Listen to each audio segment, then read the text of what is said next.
বৃহস্পতিবার টিআরবিটি অফিসমুখী হলেন টেট পরীক্ষার্থীরা। জানা যায়, গত 27শে এপ্রিল টিআরবিটি পরিচালিত টেট পরীক্ষা অনুষ্ঠিত হয়।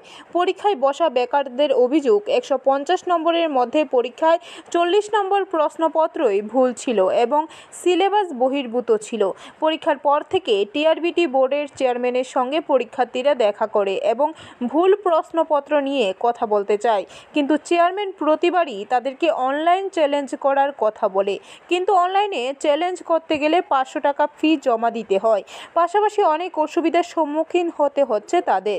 সেদিকে লক্ষ্য রেখে বৃহস্পতিবার পুনরায় তারা বোর্ডের চেয়ারম্যানের সঙ্গে দেখা করতে আসে। তারা আরও অভিযোগ তুলে, বিজ্ঞান বিভাগের পরীক্ষার্থীরা বুধবার দেখা করলে তাদের সমস্যার কথা শুনেন চেয়ারম্যান, কিন্তু কলা বিভাগের পরীক্ষার্থীদের কথা নাকি শুনছেন না চেয়ারম্যান এবং ভুল প্রশ্নপত্রের নাম্বার সকলকে প্রদান করার দাবিও জানান তারা।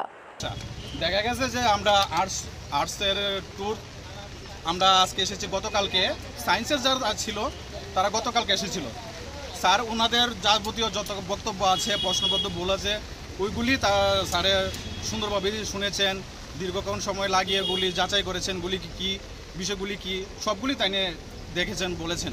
কিন্তু আজকে আমরা আসার পরে তো আমাদের কোনো বক্তব্য তিনি শুনতে রাজি না। কোনো ধরনের বক্তব্য আমাদের সোজা বলেছে যে এই বিষয়ে কোনো কথা হবে না। কিন্তু কথা হলো যে আমরা মানে আর্টসুর মানে কি সমস্যা, আমরা কি অপরাধ করলাম, আমাদের কথা কেন, বক্তব্য কেন শোনা হচ্ছে না। ব্যুরো রিপোর্ট, খবর ত্রিপুরা।